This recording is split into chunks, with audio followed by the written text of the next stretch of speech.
The rain drummed against the large windows of the Chen mansion as Robert sat in his study going through business reports. Outside, the manicured gardens stretched endlessly, a reminder of the wealth he'd built over 2 decades. But money, he'd learned the hard way, couldn't bring back everyone you loved. 2 years had passed since cancer took his wife, Linda.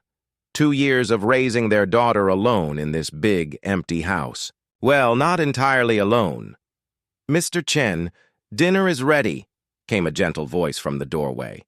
Maria stood there, wiping her hands on her apron.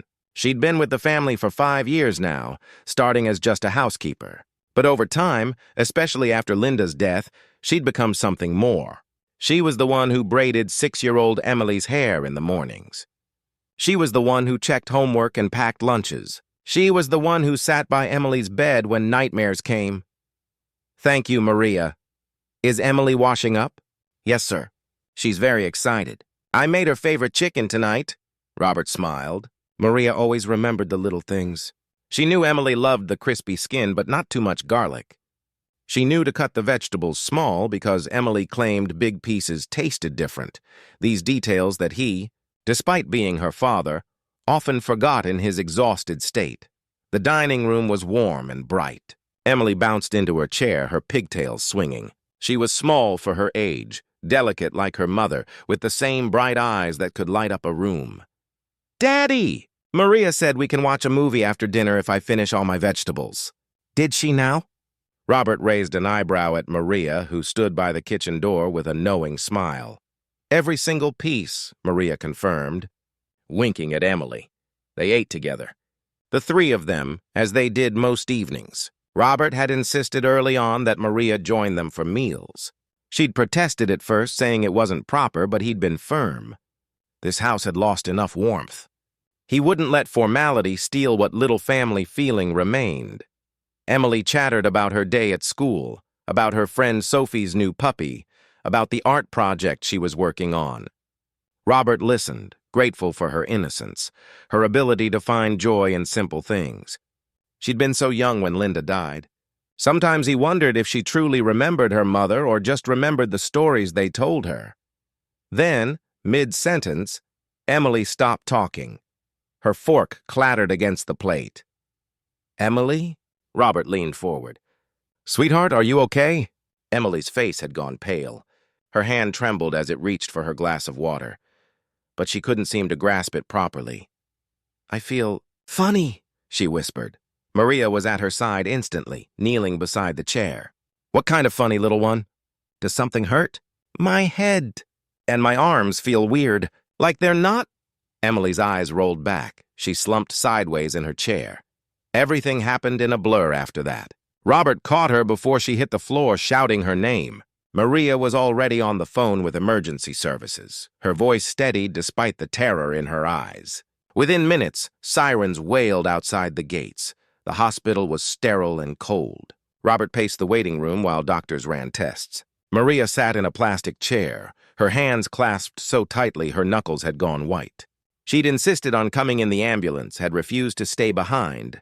Hours crawled by. Robert called his assistant, canceled meetings for the next week, arranged for the best specialists money could buy. He made call after call, pulling strings, demanding answers. But all the wealth and power in the world couldn't make those test results come faster. Finally, a doctor emerged.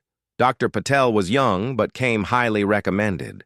His expression was carefully neutral, which Robert had learned was never a good sign. "Mr. Chen, if you'll come with me, please." "You too, ma'am," he added, glancing at Maria. "She's family," Robert said firmly when the doctor hesitated. They were led to a small consultation room. Emily was sleeping in the ICU, hooked up to monitors that beeped steadily. Robert had seen her through the window, looking impossibly small in that big hospital bed. "Mr. Chen, your daughter has a rare condition called Castleman's disease. It's a disorder affecting the lymph nodes and immune system. In Emily's case, it's the multicentric variant, which is the more severe form." Robert felt the words hit him like physical blows. Maria's hand flew to her mouth. "What does that mean? What's the treatment?" Robert demanded. Dr. Patel pulled up scans on his computer, pointing to areas Robert couldn't fully understand. We can manage symptoms with standard immunosuppressants, but honestly, Mr. Chen, the prognosis isn't good. This is an extremely aggressive case. Without proper treatment, we're looking at months, not years. The room seemed to tilt. Months. His little girl had months. What's the proper treatment then? Whatever it costs, I don't care. Name it. The doctor sighed, and Robert recognized that sigh. It was the same one Linda's oncologist had given him when they'd run out of options. There's a medication derived from a rare Himalayan herb that has shown remarkable results in cases like Emily's. It essentially resets the immune system. But Mr. Chen, I need to be honest with you. This herb is nearly impossible to obtain. The pharmaceutical companies that produced the synthetic version discontinued it years ago due to manufacturing costs. The wild herb grows only in extremely remote regions of the Himalayas, and harvest is tightly controlled by local governments. But it exists, Robert pressed. Someone somewhere has it. In theory, yes. But I've been a doctor for 15 years, and I've never successfully obtained it for a patient. The black market occasionally has it, but we're talking hundreds of thousands of dollars for a treatment course. And there's no guarantee of authenticity. Fake versions are common and can be deadly. Robert stood up. I'll find it. Whatever it takes. Over the next 3 weeks, Robert became a man possessed. He hired medical consultants across 3 continents. He contacted pharmaceutical companies, government agencies, private collectors, and research institutions. His office became a command center, walls covered with names, numbers, and dead-end leads. He offered $1 million for authenticated samples. Then $2 million. Then 5. Nothing. The herb, it seemed, had become more myth than medicine. Every lead evaporated. Every promising contact turned into another apology. Meanwhile, Emily was back home, growing weaker each day despite the medications that only slowed her decline. Maria cared for her with unwavering devotion. She'd moved into the room next to Emily's, waking every few hours to check on her. She read stories when Emily had energy, sat quietly holding her hand when she didn't. She prepared special soups and soft foods as Emily's appetite faded. Robert watched them together one evening from the doorway. Emily was pale against the pillows, her skin almost translucent. Maria was showing her pictures from a book, her voice soft and soothing. Look at this one, little bird. See the mountains? They touch the clouds. Have you ever seen mountains like that, Maria? Oh, no, my dear. Where I come from, we have mountains, but not so tall. These are special mountains, the tallest in the world. Robert's phone buzzed. Another dead end.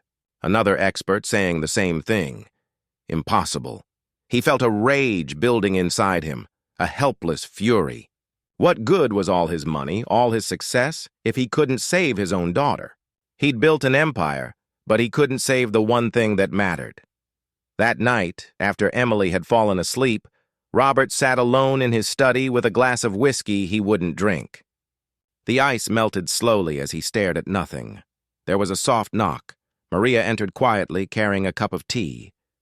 She set it on his desk without a word, then turned to leave. Maria, wait! She paused, her worn hands clasped in front of her. I'm going to lose her, Robert said, his voice breaking. Just like I lost Linda. And there's nothing I can do. Maria's eyes filled with tears, but her voice was steady. Don't say that, Mr. Chen, we don't give up. Not while there's breath in our bodies. She left him then, disappearing into the quiet house. Robert didn't know it yet, but Maria had already made a decision. In her small room, she opened her savings book, staring at the numbers she'd accumulated over 12 years of careful saving. Money meant for her own children's future, for her aging parents back home. She looked at Emily's picture on her nightstand and made her choice. Some things, she decided, were worth more than money. Some things were worth everything. Maria sat on the edge of her narrow bed, staring at the worn passbook in her hands. The numbers seemed to blur as tears welled up in her eyes. 12 years. 12 years of saving every extra peso, every holiday bonus, every tip from Mr. Chen's business associates who visited the house. The money was supposed to change everything back home. Her eldest son needed it for college. Her daughter's wedding was coming up. Her parents' roof leaked every monsoon season. This money represented hope, security, a better future for everyone she loved. But then she thought of Emily's small hand in hers just that morning, so cold and weak. She thought of the way the little girl had whispered, "Maria, am I going to see Mommy soon?" And Maria had held her close, promising her no, absolutely not.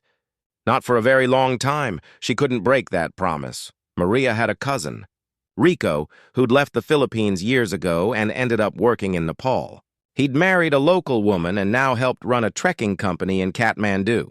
They'd exchanged messages over the years, mostly during holidays. 2 months ago, she'd mentioned Emily's illness to him, just needing someone to talk to. His response had been unexpected. There are old people here in the mountains who know about rare herbs, healers. They don't trust outsiders much. But if you ever need help... At the time, Maria had thanked him but thought nothing of it. Mr. Chen had money and connections. Surely he'd find the cure. But he hadn't. And time was running out. Maria opened her phone and typed a message to Rico. Her hands shook as she hit send. Then she sat in the darkness, waiting, praying for a response. It came 3 hours later.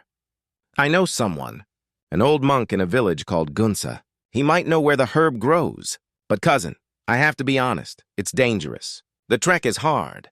The area is restricted. And even if we find it, there's no guarantee," Maria wrote back immediately. "I'm coming." The next morning, she asked to speak with Mr. Chen privately. He looked terrible, like he hadn't slept in days. Papers were scattered across his desk, and his computer screen showed yet another email chain with some medical supplier. "Mr. Chen, I need to ask for 2 weeks off. There's an emergency with my family back home." He looked up, distracted. "Of course, Maria, take whatever time you need. I'll arrange for someone to help with Emily while you're gone." "No agency nurses," she said quickly. "Mrs. Santos from the church, she's good with children. Emily knows her. She won't be frightened." Robert nodded absently, already turning back to his emails. Maria felt a pang of guilt for not telling him the truth, but she pushed it away. If she told him what she was planning, he'd either try to stop her or insist on sending some expensive team instead. This was something she needed to do herself. She withdrew her savings that afternoon. The bank teller counted out the bills, and Maria felt 12 years of her life being handed over in a stack of paper. She bought the cheapest flight to Kathmandu she could find, leaving in 2 days. That evening, she spent extra time with Emily, reading her favorite stories, braiding her hair the special way she liked.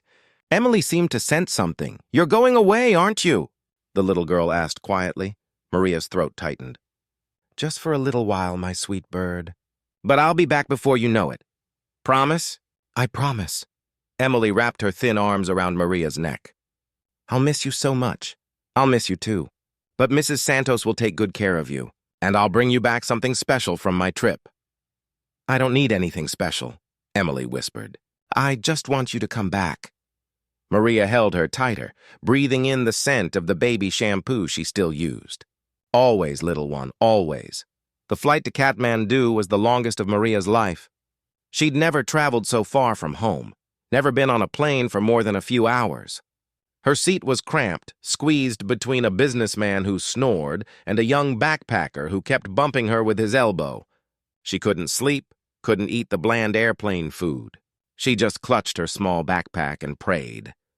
Rico met her at the airport, looking older than she remembered but with the same kind eyes.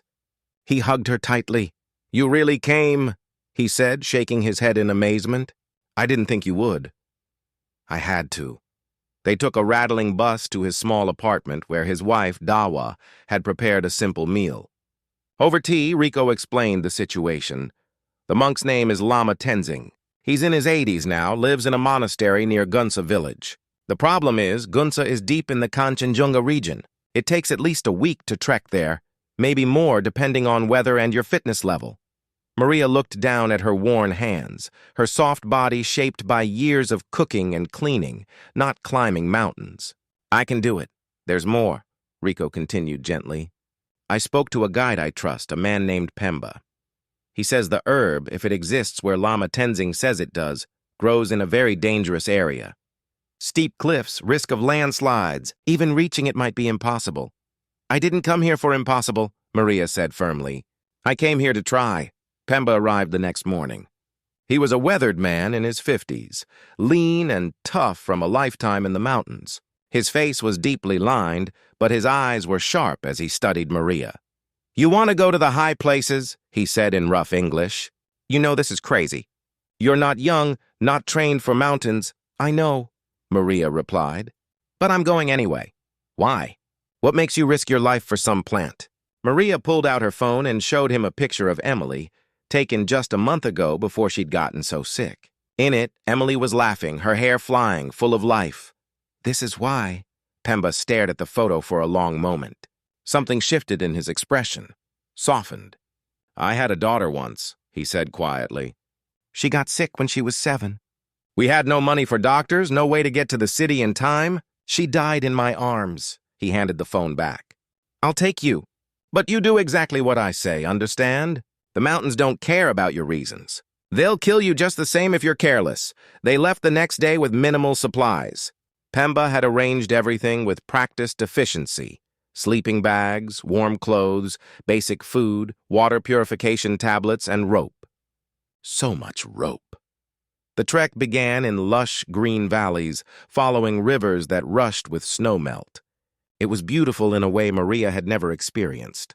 The air smelled clean, sharp with pine and the distant scent of snow. Birds she couldn't name called from the trees, but the beauty didn't last long. By the second day, her legs burned with every step. The path grew steeper, rockier. Her lungs struggled with the thinning air. Pemba set a steady pace, not fast but relentless. Rico walked beside her, offering encouragement, but even he, years younger and more fit, was breathing hard. On the third day, they reached a suspension bridge swaying high above a gorge. The wooden slats were old, some missing entirely. Through the gaps, Maria could see the river far below, white with foam as it crashed over rocks. "We cross here," Pemba said simply. Maria's stomach dropped. "There must be another way." 2 days around. "We don't have 2 days to spare." Rico went first, testing the bridge, then Pemba. They both made it across safely. Maria stood at the edge, gripping the rope railing so hard her knuckles went white. "I can't," she whispered. "You can," Pemba called back. "Don't look down. Look at me." One step at a time. Maria thought of Emily, of that promise she'd made. She stepped onto the bridge.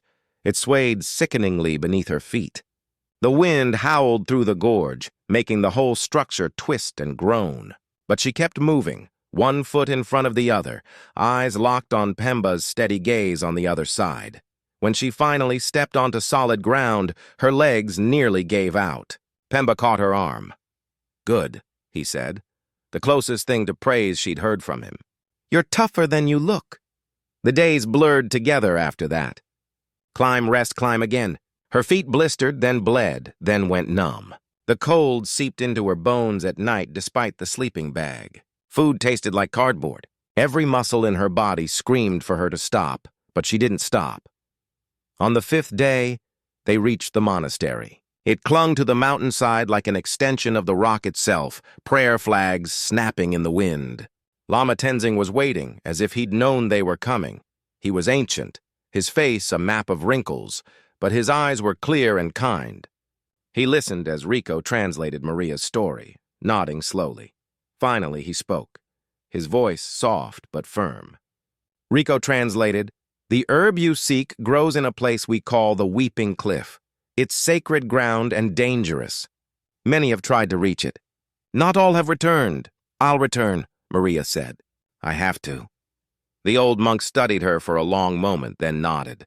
"Yes, I think perhaps you will. The mountains test us, but they also recognize strength. Not the strength of muscles, but the strength of heart.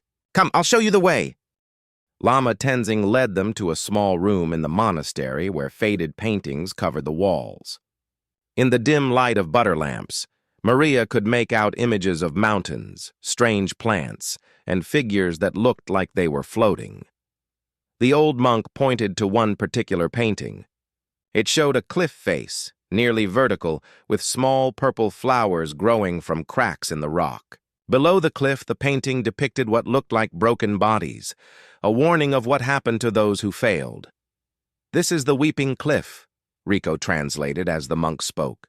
It gets its name from the waterfall that runs down its face during the monsoon, but also because many have wept there, losing loved ones who tried to reach the sacred herb. Maria's heart hammered in her chest, but she kept her voice steady. How far is it? Half a day's climb from here, but reaching the base is not the challenge. The herb grows 30 meters up the cliff face in a section where the rock overhangs. You cannot climb to it. You must be lowered down from above. Pemba studied the painting closely, his experienced eyes tracing the cliff's features. He turned to Maria, his expression grave. This is more dangerous than I thought. The overhang means whoever goes down will be hanging in open air, spinning on the rope. One mistake, one frayed section of rope, and... He didn't need to finish the sentence. I'll do it, Maria said without hesitation. No. Pemba shook his head firmly. I'll go down. I have experience with technical climbing. You hold the rope from above. You're stronger than me, Maria countered. I need you pulling me up, not the other way around. Besides, I know exactly what the herb looks like from the medical papers Mr. Chen showed me. I studied the pictures for hours. Can you identify it with complete certainty? Pemba wanted to argue, but he knew she was right. In the mountains, there were many plants that looked similar. One mistake could mean bringing back the wrong thing, and by then, it would be too late. Lama Tenzing spoke again, his weathered hand touching Maria's shoulder gently. Rico translated. He says the cliff is not just dangerous because of the height. The rock is unstable. Landslides happen there often, especially in the afternoon when the sun warms the ice above. If you're going to do this, you must go at dawn, and you must be fast.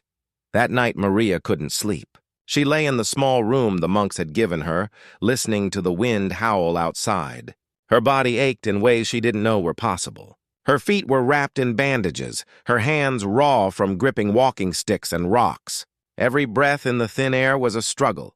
She thought about her children back home, waiting for money that would never come. She thought about her aging parents, their leaking roof that would leak another year. She thought about all the practical, sensible reasons why she should turn back right now. Then she thought about Emily's smile. The way she called Maria, my Maria, like she was something precious and owned. The way her small hand felt in hers. The sound of her laughter before she got sick. No, there was no turning back. Before dawn, they set out. The monastery was still dark, but the monks were already chanting, their deep voices vibrating through the stone walls. Lama Tenzing met them at the gate, pressing something into Maria's hand. It was a small prayer flag. For protection, Rico translated. He says to tie it where you find the herb, an offering to the mountain for what you take. The trek to the Weeping Cliff took 4 hours. The path was treacherous, winding along narrow ledges with sheer drops on one side. Maria's legs trembled with exhaustion, but she pushed forward. The sun was just beginning to paint the sky pink when they rounded a bend and saw it. The Weeping Cliff rose before them like a wall to heaven, its face dark and forbidding. A thin waterfall trickled down its center, frozen in places where the cold night air had turned it to ice. And there, about 30 meters down from the top, Maria could see them, small patches of purple-blue flowers clinging to the rock in the overhang section. Just like in the painting. There, she breathed. Pointing. Pemba was already assessing the situation, his practiced eye measuring distances and angles. The anchoring point is good here, he said, indicating a massive boulder at the cliff's edge. I'll set up a belay system. Rico, you'll help me control the rope. But Maria, listen carefully. Once you go over that edge, you're committed. The rope can only hold for so long before friction weakens it. You'll have maybe 15-20 minutes maximum. Get the plants and signal. We pull you up fast. Understand? Maria nodded, not trusting her voice. Pemba worked quickly, his movements efficient from years of guiding climbers. He wrapped the rope around the boulder multiple times, creating friction points. He fitted Maria with a harness, checking every buckle twice, then 3 times. This clip here, he showed her, this is your safety. Never, ever unclip it. And this, he handed her a small bag, for the plants. Take as many as you can reach, roots and all. The monk said you need the whole plant. Maria tied the bag to her harness with shaking hands. The morning air was bitterly cold, and her breath came out in white clouds. She could see for miles from up here, the Himalayas stretching endlessly in every direction, peaks touching the clouds. It was beautiful and terrifying. Ready? Pemba asked. No, Maria thought. I'll never be ready for this. Yes, she said out loud. The first step over the edge was the hardest. Her body screamed at her to stop, every instinct telling her this was insane. But she leaned back into the harness, feeling the rope take her weight, and pushed off. The world spun. Suddenly there was nothing beneath her feet but air and a drop that made her stomach lurch. The cliff face was right in front of her, close enough to touch, but she was hanging free, rotating slowly on the rope. Doing good. Pemba's voice came from above. I'm lowering you now. Nice and steady. Inch by inch, Maria descended. The rope creaked ominously. She could feel every twist in the fibers, every place where it rubbed against rock. Don't think about it, she told herself. Focus on Emily. Focus on why you're here. The overhang approached. As she descended below it, she swung out into empty space, the cliff face now a meter away from her, unreachable. She spun slowly, disoriented, fighting down panic. Stop! She called up, her voice barely audible over the wind. The descent halted. Maria hung there spinning, trying to get her bearings. There, to her left, she could see the plants. They were beautiful up close, their purple-blue petals seeming to glow in the early morning light. But they were just out of reach. She began to swing herself, using her body weight to create momentum. Each swing brought her closer to the cliff face, closer to the plants. On the third swing, her fingers brushed the rock. On the fourth, she managed to grab hold. The stone was cold and rough under her hands. She clung to a small outcrop, her feet finding a tiny ledge barely wide enough for her toes. Working quickly, she pulled out a small folding knife Pemba had given her and began cutting. The plants were tougher than they looked. She had to dig around the roots, careful not to damage them. Her hands were clumsy in the thin air, her fingers numb with cold. She got one plant free, then another, tucking them carefully into her bag. That's when she heard it, a creaking sound from above. A sound that made her blood run cold. She looked up just in time to see the rope sliding across a sharp edge of rock, the fibers beginning to fray and separate. "Pemba!" she screamed. The rope! Above, Pemba saw it too. The rope was cutting itself against a rock edge they hadn't noticed, made sharp by years of ice and wind. They had minutes, maybe less. "Grab what you can! Now!" he shouted down. Maria's hands flew. She grabbed 2 more plants, yanking them free without care for technique. 4 plants total. She didn't know if it was enough, but it would have to be. "Pull me up!" Pemba and Rico hauled with all their strength. Maria shot upward, bouncing against the rock face. She protected the bag with her body, taking the impacts on her shoulders and hips. Pain exploded through her, but she didn't let go.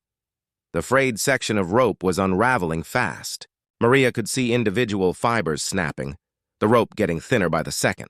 She was still 10 meters from the top when she heard the sickening sound of the main strand beginning to give way. "Faster!" she screamed. Pemba was pulling so hard she could hear him grunting with effort above. Rico had his feet braced against a rock, every muscle straining. Maria clawed at the cliff face with her free hand, trying to help, trying to climb. 5 meters from the top, the rope snapped. For one horrible, endless moment, Maria felt herself falling. The sky and earth spun together in a blur of terror. Then the safety backup line caught with a violent jerk that knocked the air from her lungs. She slammed into the cliff face, stars exploding across her vision. But she was still alive. "Still holding the bag. I've got you." Pemba's voice was ragged but sure. The backup rope held firm. Within seconds, 4 hands were reaching down, grabbing her arms, her harness, hauling her over the edge and onto solid ground. Maria lay there gasping, unable to move. Her whole body shook uncontrollably. Rico was checking her for injuries while Pemba examined the broken rope, his face pale. "That edge was sharper than I realized," he said quietly. "Another 10 seconds and—" But Maria was already reaching for her bag with trembling hands. She opened it carefully. Inside, protected by her body during the ordeal, were 4 perfect specimens of the herb, roots intact, exactly as she'd hoped. She tied Lama Tenzing's prayer flag to a nearby rock, her hands still shaking. They'd done it. The descent from the mountain was a blur. Maria was running on pure adrenaline now, her body past the point of pain into a strange numbness. They made it back to Kathmandu in record time, stopping only when absolutely necessary. But at the airport, Maria's heart sank. Customs. She had no permits, no documentation for the plants. Just 4 specimens of a rare herb wrapped carefully in damp cloth, tucked into her carry-on bag. The customs officer, a stern woman with sharp eyes, pulled her aside. "What is this?" she demanded, unwrapping the plants. Maria's English failed her. She fumbled with her phone, pulling up photos of Emily in the hospital, the medical reports she'd secretly photographed. The prescription for the herb with its scientific name clearly visible. "Please!" Maria begged, switching between broken English and desperate gestures. "Little girl, sick, medicine, please." The customs officer studied the photos, her expression unreadable. She looked at the medical documents, then back at Maria's face, reading the desperation there. A long, terrible moment passed. Then the officer carefully rewrapped the plants. "These never existed," she said quietly.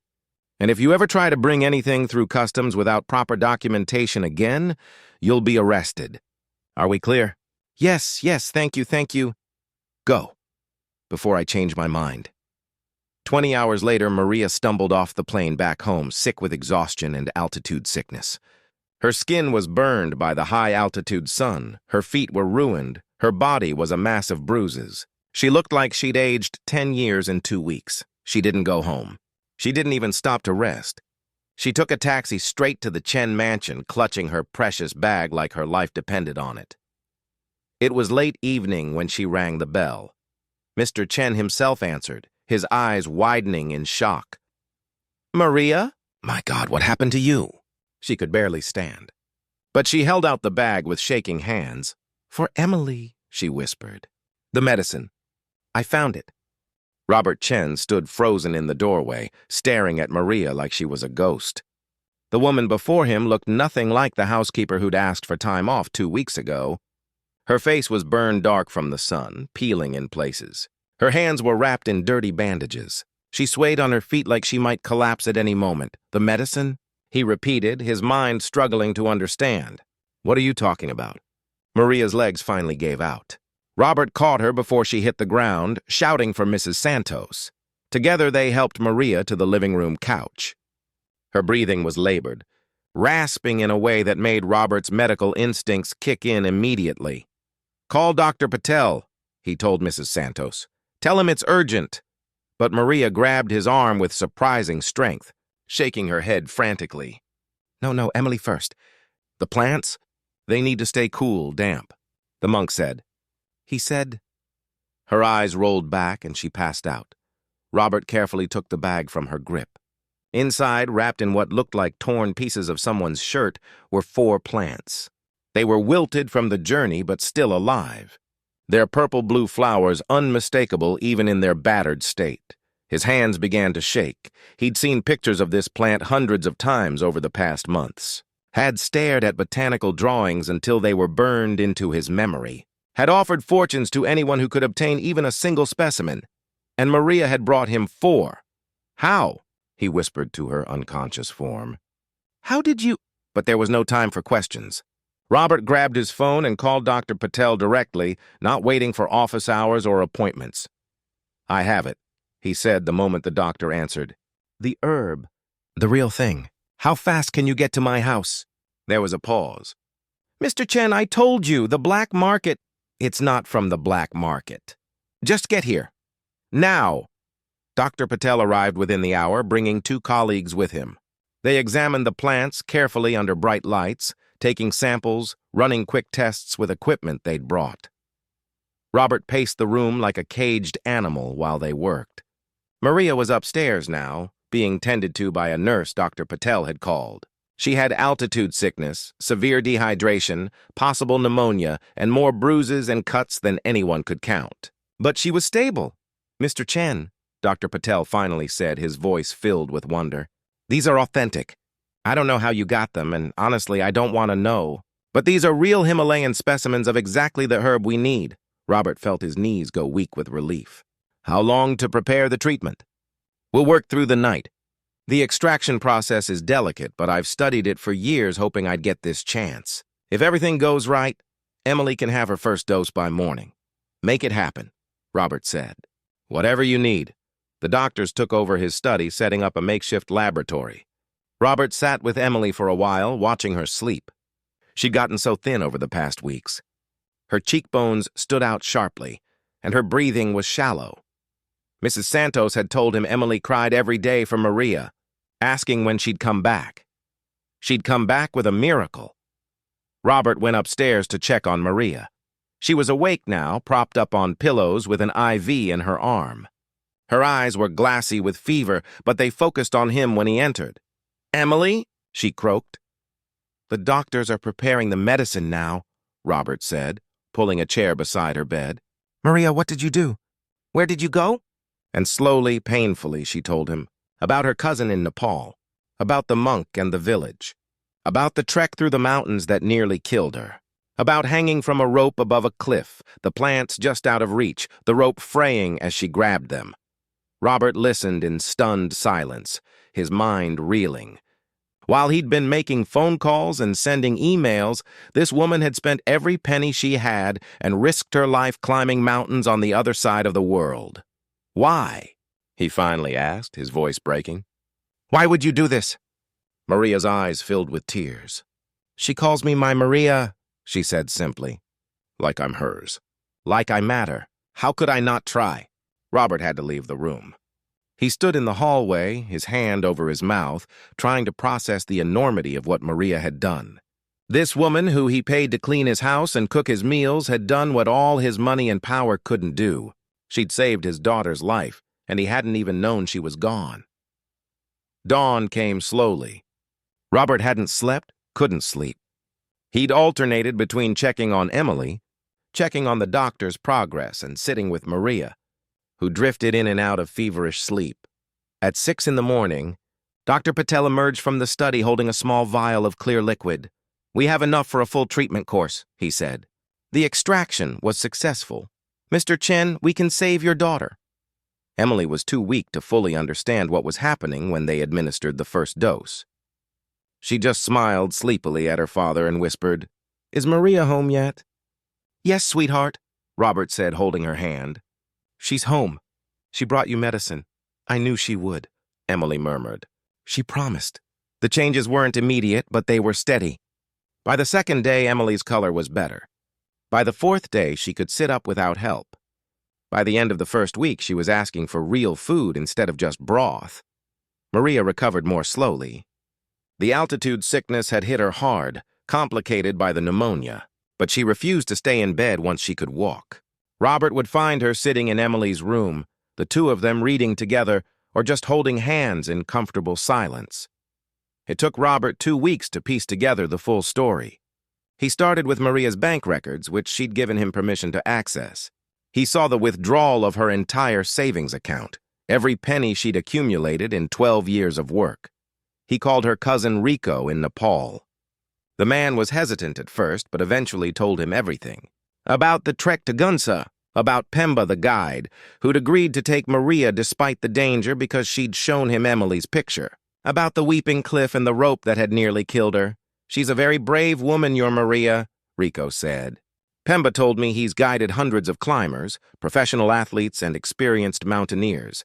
But he's never seen anyone push themselves like she did. She should have died on that mountain. The only thing that kept her alive was pure will."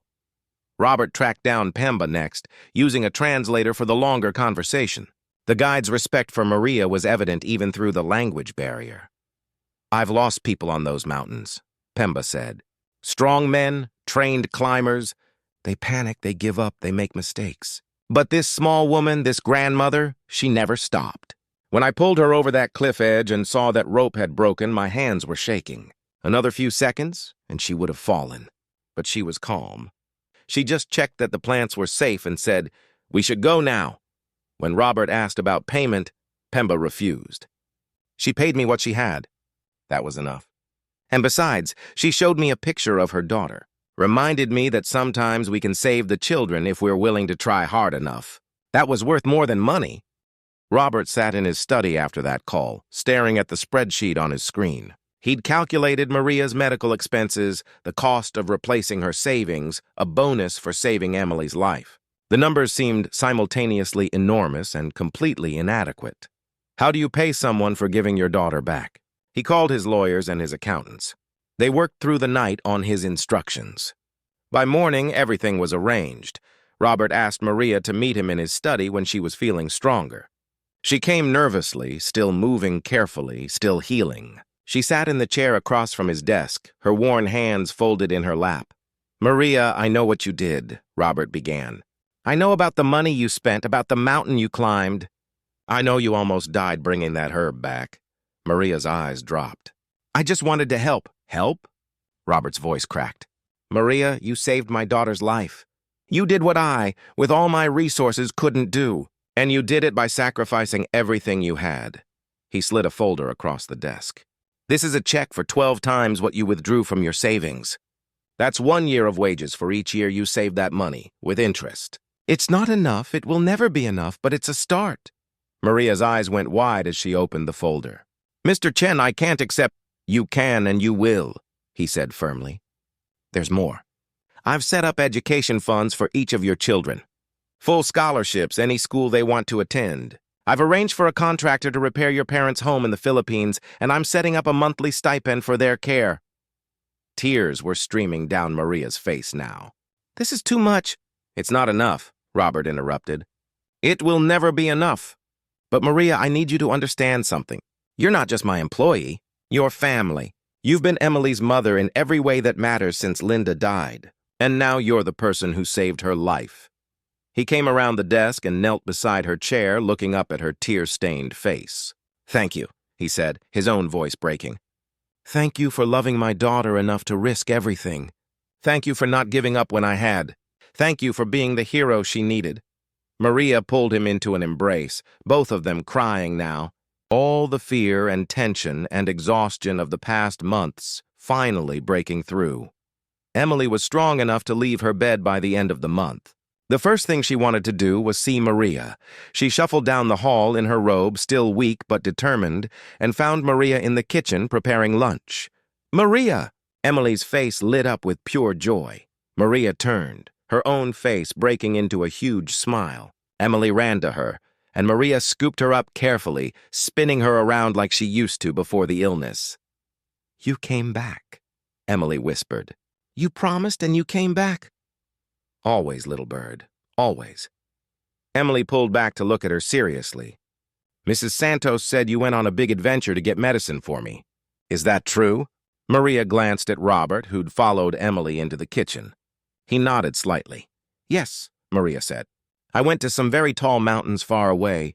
There was a special flower that grows there and a very wise old man who showed me where to find it." "Was it scary?" Maria thought about the bridge, the cliff, the rope fraying above 100-meter drop. "Sometimes," she admitted. "But I thought about you, and that made me brave." Emily hugged her tighter. "You're my hero, you know that?" Daddy told me. "You're a real hero like in the stories." "Oh, I don't know about that." "You are," Emily insisted. "And I made something for you." Daddy helped. "Come see!" She pulled Maria by the hand to the living room.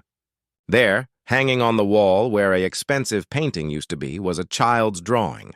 It showed a stick figure with a cape flying over purple mountains holding flowers. At the top, in Emily's careful handwriting, it said, "My Maria, my hero." Maria's hand flew to her mouth. Tears spilled down her cheeks again. "Do you like it?" Emily asked anxiously. "It's the most beautiful thing I've ever seen," Maria whispered. Robert stood in the doorway watching them. His daughter was alive, getting stronger every day. Maria was home safe. The house that had felt so empty for so long was filled with warmth again. That evening they had dinner together as they always did, but this time felt different. Emily was laughing, chattering about wanting to see pictures of the mountains Maria had climbed. Maria was teaching her words in Nepali that Pemba had taught her. Robert found himself genuinely smiling for the first time in months. After Emily went to bed, Robert found Maria in the kitchen doing dishes. He picked up a towel to dry. "You don't have to do that, Mr. Chen," she protested. "I think," he said gently, "after everything we've been through, you can call me Robert." Maria smiled. Old habits. They worked in comfortable silence for a while. Then Robert said, "Emily wants to study medicine when she grows up. She told me today. She says she wants to help save people like you saved her." "She'll be wonderful at it," Maria said. "She has a kind heart." "She learned that from you," Robert said quietly. "You know, I've been thinking.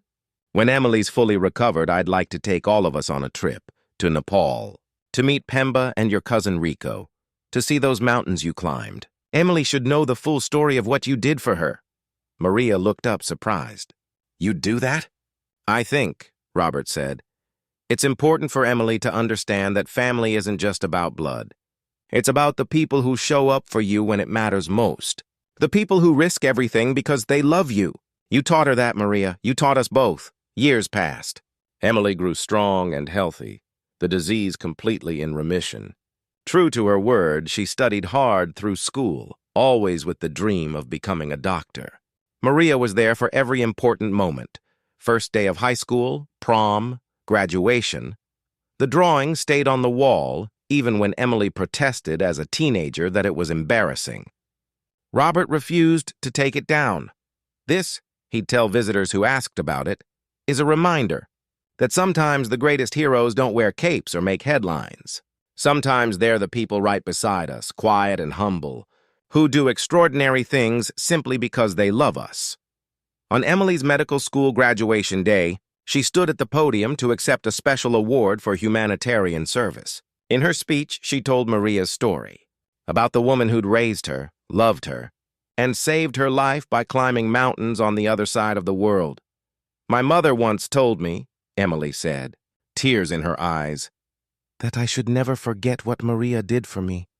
But the truth is I could never forget, because every single day of my life since then has been a gift from her. Every patient I help, every life I save, it all comes back to one woman who loved me enough to do the impossible."